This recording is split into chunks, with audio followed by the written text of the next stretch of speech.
everyone, it's me, Elizabeth from Fem Funds, your financial big sister, and I'm here with two of my friends, Emma and Maytal. Say hi, guys. Hi. Amazing. So before we get started, this will be kind of like the first episode, quote unquote, of just asking women, millennial women, all about money. Their fears, their I don't know, aspirations, their desires, etc., and we're just going to break down into basically just your overall feelings about money.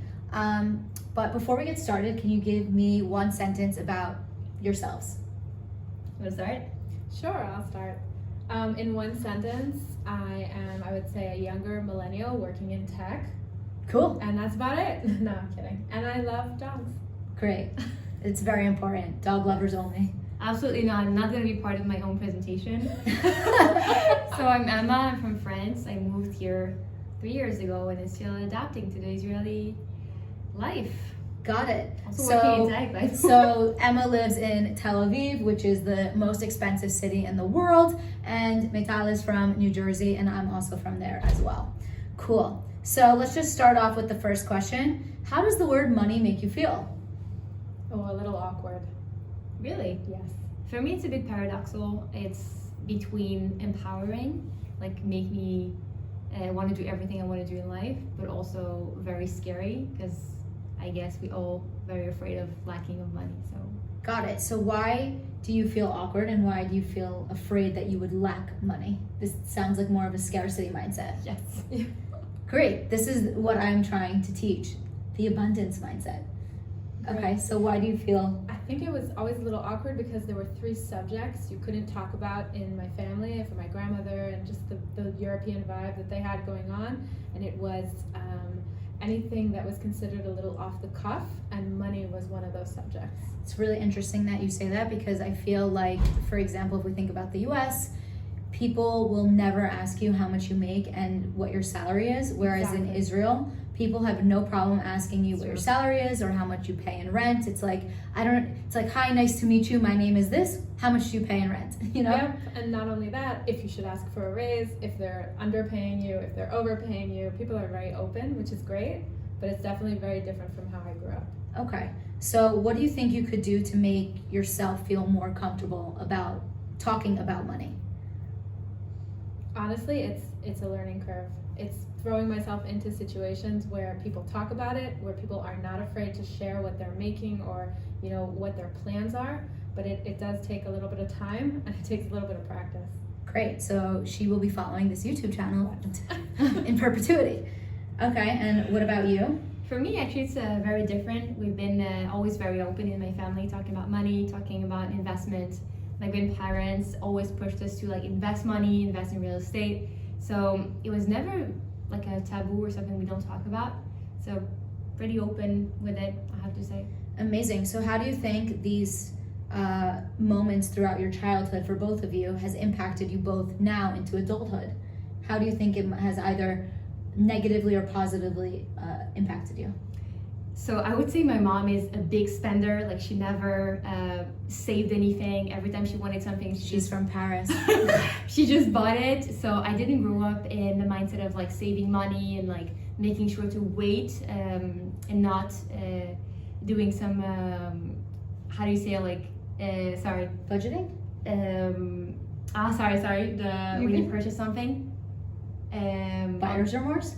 when you impulsive purchase.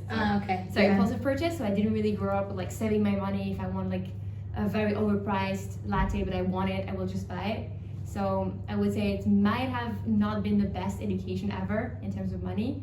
You felt like growing up your mom was a big spender and was an impulsive shopper, and as a result of that you feel like you didn't have the best example when it came to spending your money. Exactly. Would you say that now that you're an adult and you have your own income, you've actually learned maybe what not to do because you don't necessarily want to be impulsively shopping constantly, or do you see that that's a struggle for you because you mirror the same habits? Yeah, honestly, I kind of mirror the same habit. It's a great way to put it. I need to learn, and it's not an easy thing to do when you're not used to it. So I really need to learn to save money and think a more longer term than, you know, like impulsive buying on the go, like traveling and shopping. And like sometimes I really think about everything I bought in my life, especially shopping stuff, that if I didn't, I would have so much money right now to invest in my own apartment, my own house, or just like invest more money.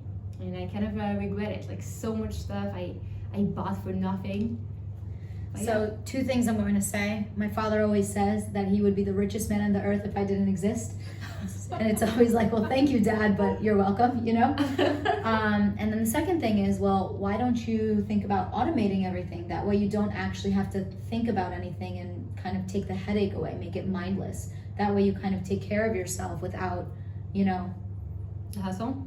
without feeling the pressure of needing to do something, without the anxiety lingering of, oh, I'm not doing this and I should be doing that. Like, instead you just set things up on autopilot and let it run. Move Okay, I on wish with your life. I could do this. Great, we'll sit I don't know we'll where to sit start. on it. Great, that's good to know. We'll sit on it. Does that option even exist? Like, Of course it does. okay. Great, we will talk about this. This will be another video, how to automate your money to save and to invest. And what about you? When it comes to, the question was, how are these moments of revolving around money as a child, how did they impact you positively or negatively now that you're an adult? I think it caused me to become someone who is very conservative with spending money on one hand for big purchases, but it makes you kind of look at the small stuff and say, well, I'll buy this, or I'll go on this vacation because it is a once in a lifetime experience, because it is something that is, you know, limited, or something that is a product that I can use for a while. But on the other hand, it doesn't really set you up for much success when you're being financially savvy for your future. Like, there was no discussion of stocks or real estate or how to actually put away your money in accounts that would have like high yield savings.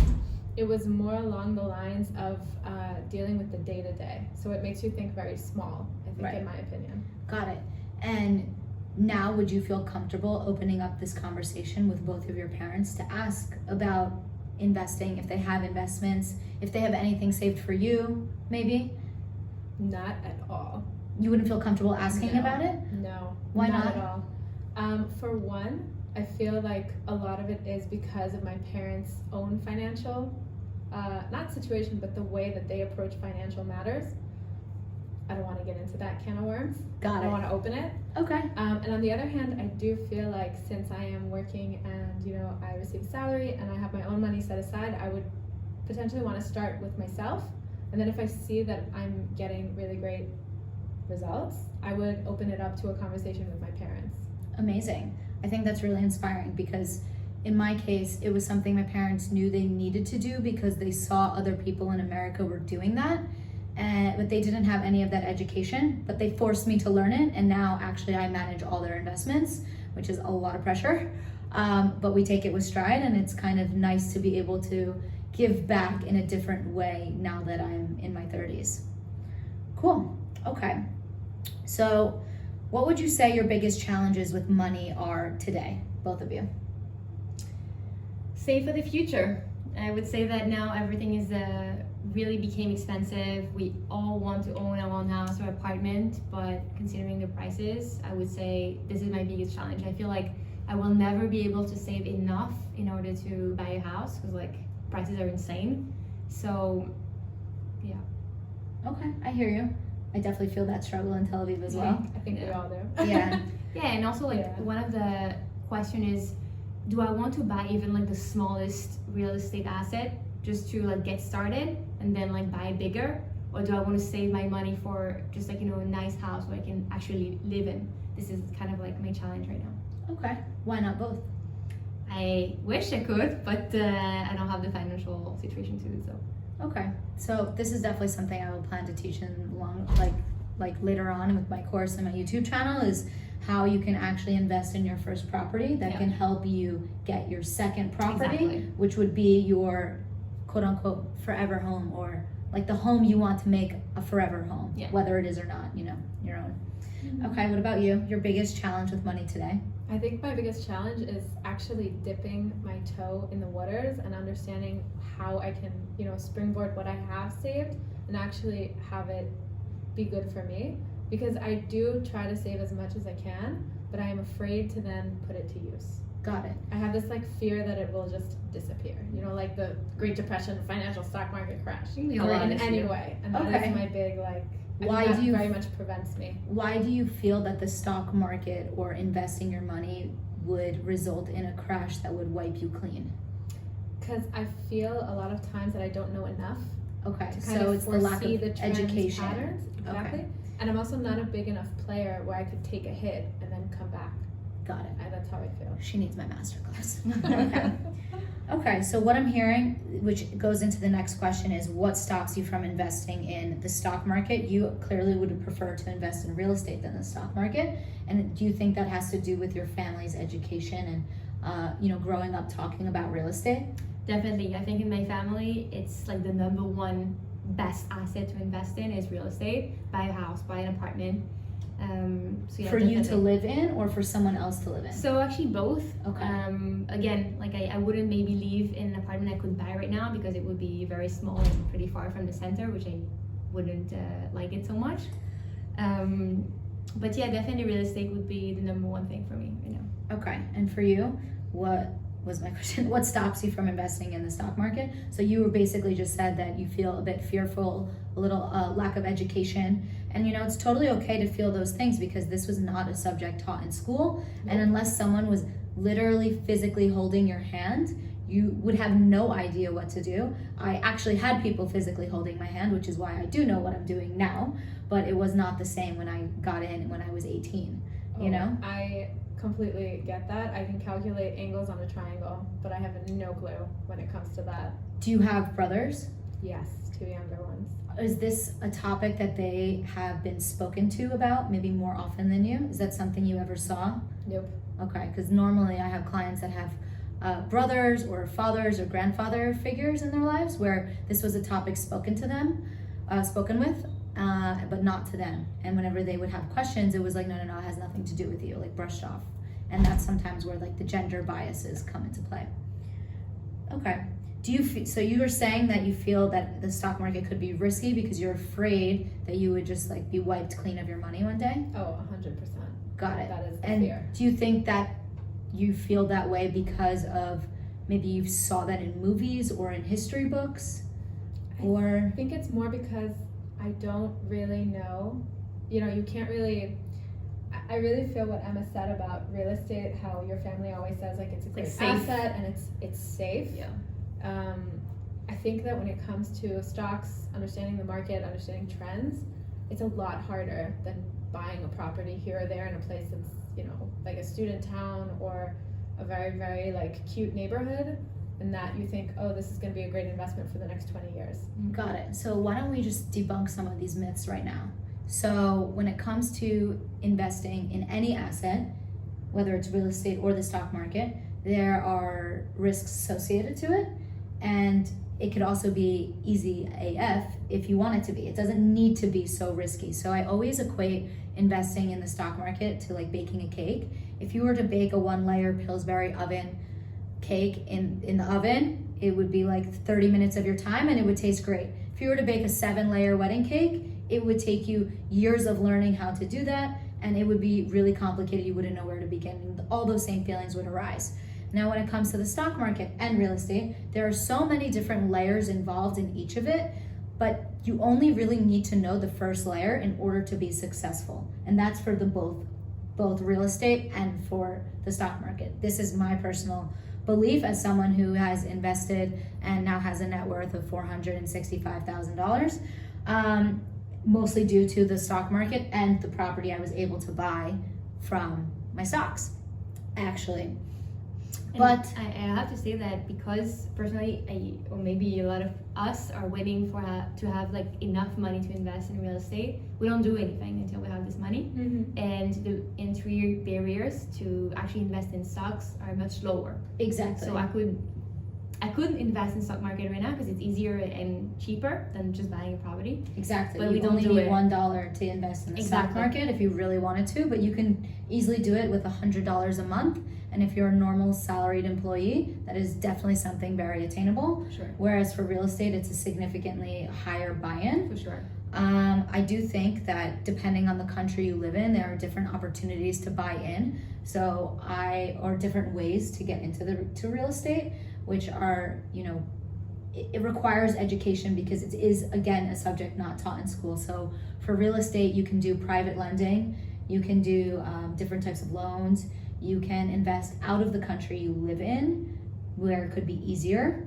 And for the stock market, like I said, all you need is just a really, I think, minimal basis. I think ideally would be like $30 a month just to see some impact. Ideally, the more the better. And yeah, what is on my list of questions? What's the number one thing you would like to learn about money? And this is going to be our second to last question, because then this will help me educate all the other women that come to my YouTube channel that have the same exact questions as you guys. I think for me, like, beginner step one, what do you do when you have, I don't know, $50 to invest? Like, how do you actually physically invest? Like, which Perfect. website That's I go something- to. Great. That's What something I'm button I adding press. to my next Yeah. masterclass in August, so stay Yeah. tuned. And for you? I think very much as Emma said, but it's more than that. I think a lot of us already understand that keeping money in savings is pointless. Yeah. Especially even if you're getting a great salary and it's growing over the years, but you're not actually getting as much as you could. So I think the thing that I would most like to understand would be not only how to set it up, but more like which advisors could I go to for real trusted guidance where I would feel comfortable working in tandem with them. Okay, now I'm going to piggyback off of that. Why do you feel you need to hire an advisor in order to see success? I think in the beginning, definitely. Interesting. To get through that learning curve, I always think that it's a process to kind of get into the mentality and understand the language and understand where everyone's coming from and how the system works. Hopefully, once you complete the curve, in my experience, you start to get a little more independent. Also, confidence is a big thing. Definitely. Confidence is key. So this is actually the first chapter in my course, which is money psychology, where we talk about money trauma, the psychology of money, how your upbringing impacts or shapes your money decision making into adulthood. And actually, that's also a chapter in the course about whether or not you should hire a financial advisor. So my personal take on that is that you kind of need to run the numbers, because no one will put your financial health forward first more than you would. So for example, you can work out with a personal trainer, but if you do not do what they say and if you do not eat well, it doesn't matter that you hire this personal trainer. Sure. It's not going to work. And it's not that there's anything against financial advisors. I personally had a horrible experience with one where my parents were victims of a Ponzi scheme. So if you've been following, you know this by now. And it's also very scary about investing. Yeah, also hiring fear. someone. Yeah, exactly. All those Yeah. scams and So everything. even if you do hire a financial advisor, I would definitely suggest that you be educated, because at the end of the day, the financial advisor is going to want what's best for them, not necessarily what's best for you. And maybe based on your age, they're going to give you, maybe based on their profession, they're going to have you invest only in bonds, which are the slowest growing investment class. But based on your age, you could afford to invest in more funds or individual stocks. So these are all these different types of things. I think if you do hire a financial advisor, hire someone for their time, as in for the hour, so they can educate you as much as possible before you commit to an annual contract. That's definitely food for thought. That's a great point. And then also they now have something called robo-advisors for American citizens. So one of my favorite companies is called Betterment, Betterment. And basically it does all the automation for you, linking your bank account, investing for you. You link your bank account and you're like, I want $100 a month invested. You fill out a questionnaire and they will define what your goals are based on the answers to your questions. And then they will invest in the right companies or funds or bonds or a mix of everything based on your goals. So now there are a lot of different resources where you can kind of X out the financial advisor, but still have someone advising and guiding in some capacity, but for a cheaper fee. Oh, nice. So it would be like an automated system. Yeah. Completely. Yeah. I mean, they have professional advisors if you want to speak to somebody in addition to that, but you can do the automated features for yourself. Are you using it? No? I do use it for one of my accounts, and actually one of my best friends, it's funny, it's her 10-year anniversary at Goldman Sachs today. Oh, wow. So if you don't know Goldman Sachs, it's like a massive global investment bank, and it's one of the very few platforms that she, as a Goldman Sachs employee, can actually invest through. So it's very highly regulated, has like a very prestigious name backed behind it, quote unquote, can't really fuck you, excuse my language, and yeah, that's about it. Any other questions or things for this video you guys want to talk about? I think that one of your main points in your masterclass is always the psychology of women, and it's funny because my boyfriend, like I guess a lot of women, earns more than me. Kind of, we're not married yet, but like he kind of manages the money of the household, and he knows about investment. He has his money invested. I think he's like so far ahead from me, so it's really something I really want to tackle. Like I also want to invest my money. I also want to do something with it, and to feel that I'm so far behind him, like woman versus man, it's not always very easy to accept. 100%. This is why she's watching the masterclass. Yeah. Cool. I really appreciate your honesty in that, because I definitely do know what that feels like. Yeah. And it's, you know, you're not the only one or woman who feels that way, you know? But this is why we're here. We're here to break the patriarchy, you know? Any final words? No, I'm looking forward to breaking the financial fear, honestly. Amazing. Great. So these will be things that we will talk about more. Make sure to click that subscribe button somewhere down there, and see you next time.